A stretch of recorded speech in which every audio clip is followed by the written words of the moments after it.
Hi guys, you're welcome. My name is Oluwatosin Sanisi. Thank you so much for joining me. Thank you for watching this video.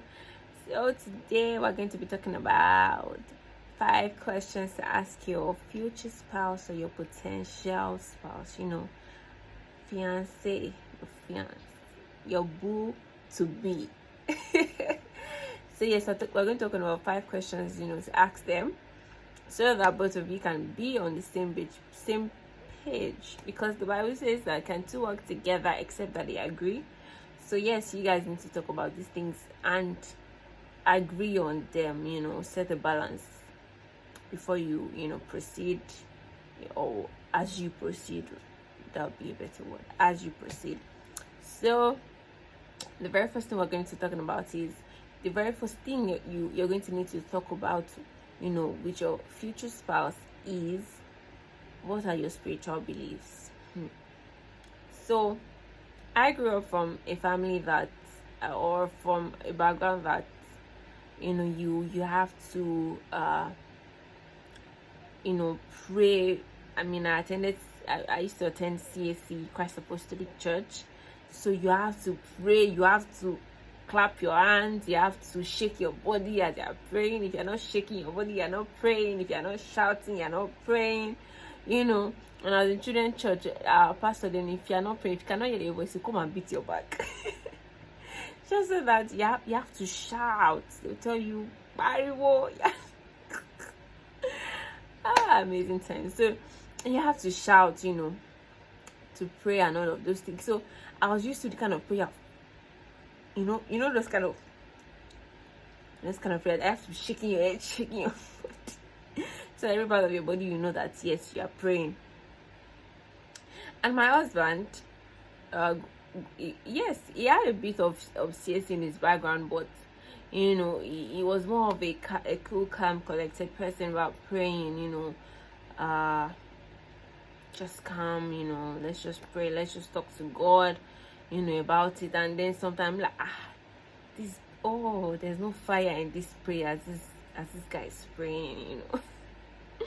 But before we got married, I came to understand this because we talked about it. So I knew where it was coming from. I know where I'm coming from, and I learned not to judge him based on where I'm coming from, based on how we should do things where I'm coming from. There's no right or wrong way, right, to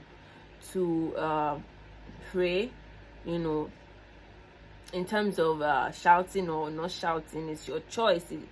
It's not as if God does not hear, so you have to shout, and it's not as if you don't talk out, God will not hear your prayers. It's more of a posture of your heart, right, rather than how loud or audible you are. So this is something we needed to talk about. I needed to know his views, and also I was a very active person, in church then. So I needed to know where it stands with that, because I didn't want a situation whereby someone would tell me as being too spiritual or being too spirit cocoa or church going or something like that. I needed to know his views about that, because there are some men that think that it's not necessary to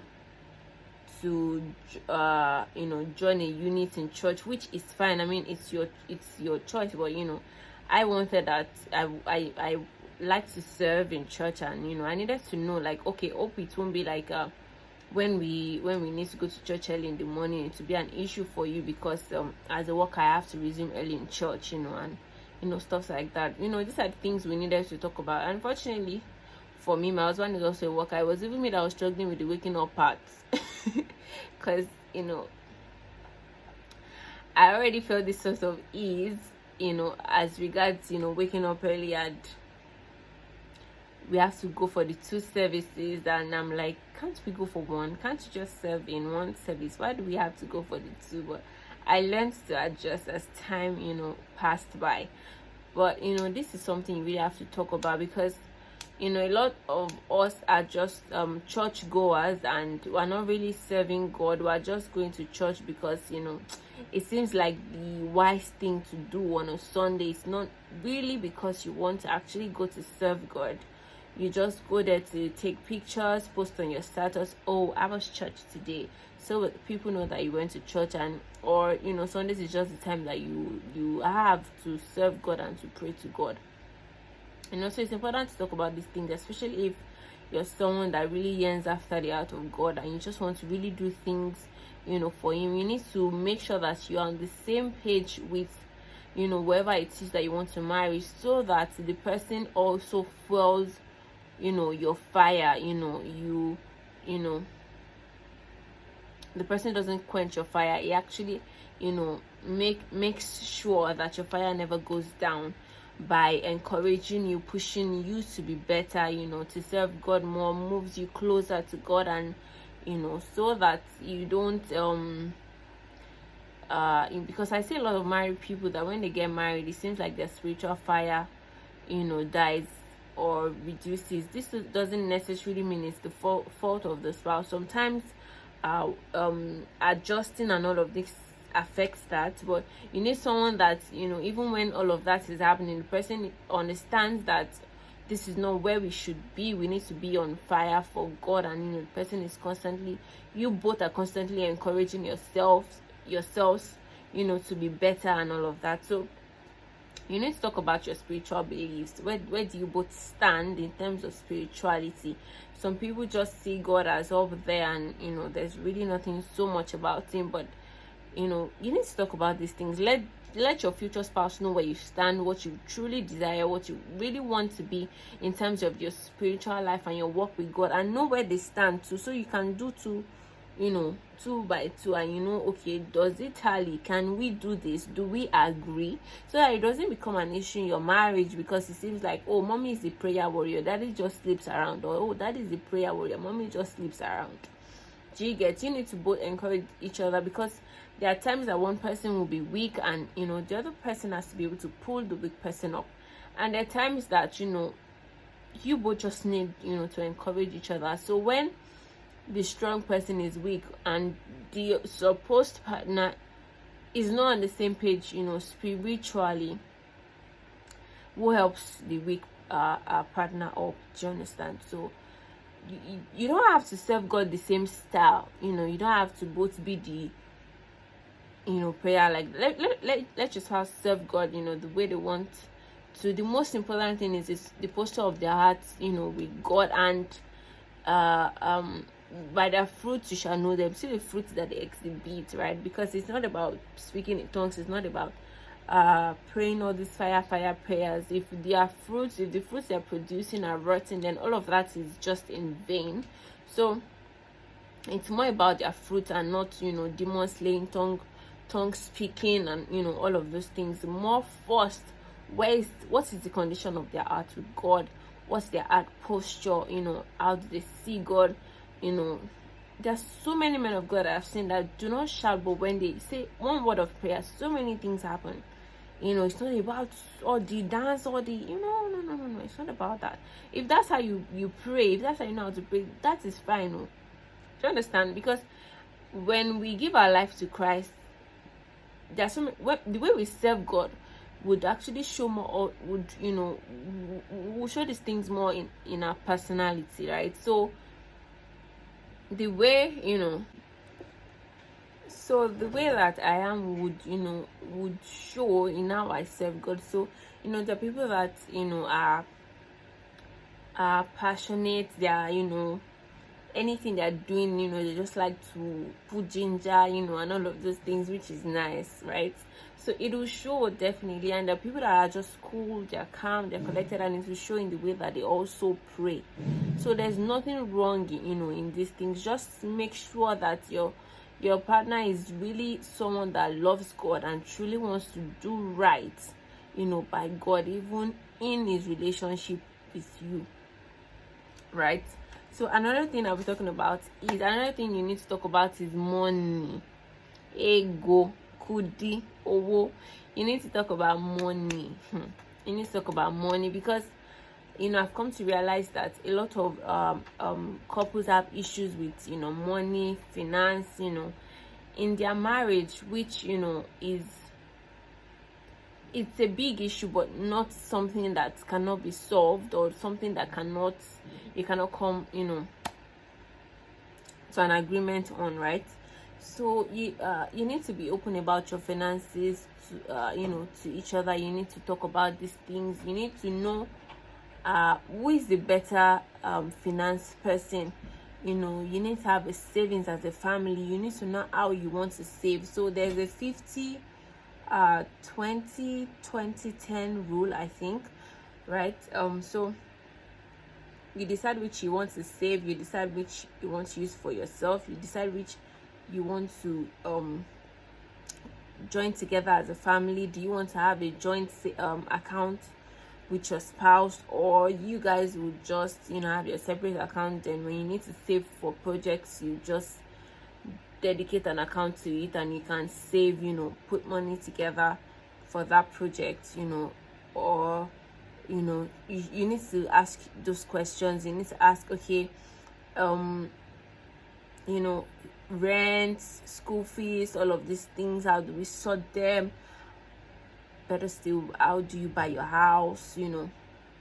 All of those things. You need to talk about the kind of life that they want to live, right? Because I hear some men say, oh, my wife spends lavishly, she spends like that. Some women also say, oh, my husband doesn't know how to save, he spends the money as he sees it, and all of those things. So these are things you need to talk about, so that your partner's weakness. So you need to know these things before you get married to them, so you really know what to do. You need to know, like, you have an idea of what to do, before you get there. So your wife likes to spend maybe lavishly, or something, then okay, maybe you need to put money aside to save, right, just as a backup for the family.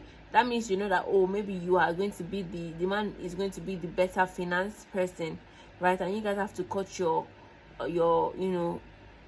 How do they even say that thing? You have to cut your coat according to your clothes, right? So, and if your wife is the better finance person, okay, she knows, okay, babe, so keep this money, save this money for us. Okay, so what do we have to spend monthly? You need to have a budget as a family. You need to know the things that you want to spend on. You need to have a budget, yes, as a family. What you want to spend on food, what you want to spend on giving, what you want to spend on miscellaneous. Say you guys want to go out, you want to just to spoil yourself. You want to get some things for yourselves personally. You need to talk about these things, because I really think that money won't be an issue when we learn to be open about it, and see, this is what we have, this is the table, and I know that sometimes a partner might not really be reasoning as you're reasoning, but you have to be open, and you also have to just, if you need to save aside, I think it's good to save aside, because you don't want to be stranded the days that you really would now need money, right? So another thing I'll say talk about is your sexual preference. Maybe talk about this when you're very close to getting married. So talk about your expectations, right? Sexually, because I think I heard someone's testimony, and she was saying her husband said he would really like to have sex like every day, right? And then she just thought maybe not every day, but maybe regularly, but in fact he actually meant every day. So I think she said some days she'll cry and she'll be like, how about now? So you guys need to talk about it. You need to talk about your expectations, right, in terms of sex, because this could be another thing that could cause issues, right, in marriage. So you need to talk about it. You need to know your sexual preferences. If he feels like he wants to try the snake in the monkey shadow, and you just want to be safe and all of that, you need to talk about these things. They are very important, because we tend to have expectations about some things we don't share with the other person, and we just assume that when we lay down the idea, they accept it automatically, some things are hard to accept. And some some women, when you ask them to do some things, they might start to feel like they might start to feel like their self-worth, or you're just they feel, I don't know how to put it, they just feel like, no, they shouldn't be doing something like that, right? So it's important to discuss these things, so that it doesn't become an issue in marriage. You need to talk about these things also. And another thing is conflict settlement, conflict resolution. How do we settle conflicts? Do we talk about it in the moment, or do we wait a bit to talk about it, or what? So my husband and I, we did this, we must always talk about everything and anything, right? So even if he is the one pissing me off, he's still the same person I'm going to talk to about it. And then sometimes I'll talk to God about it, of course, set my heart straight first before I now talk to my husband about it. But not every time. There are times that you reply in the heat of the moment, right? But you need to settle that fact that, okay, we've learned to settle that fact that, we're both on the same team. So we're not fighting against each other. Whatever it is, we're fighting against the issue. So we need to sort the issue, no matter how long it will take, until we reach a consensus, right? So you need to establish that you are on the same team. You're not fighting against each other. You're going to settle things together. And I try as much as possible, we try as much as possible in my house not to sleep without solving some things. At least start talking about it, because there are some things that you need to talk about 2 to 3 to 4 times before you reach an agreement. But we try at least to start the conversation. If we see that we're not, so the thing is getting heated again, we say, what, let's move it to tomorrow. That way we're not angry at each other, we're not keeping malice, right? We're talking, we're cool with each other. We just need to deal with that thing, and we will continue to deal with it until we have dealt with it, right? Lastly, what you need to talk about your family values.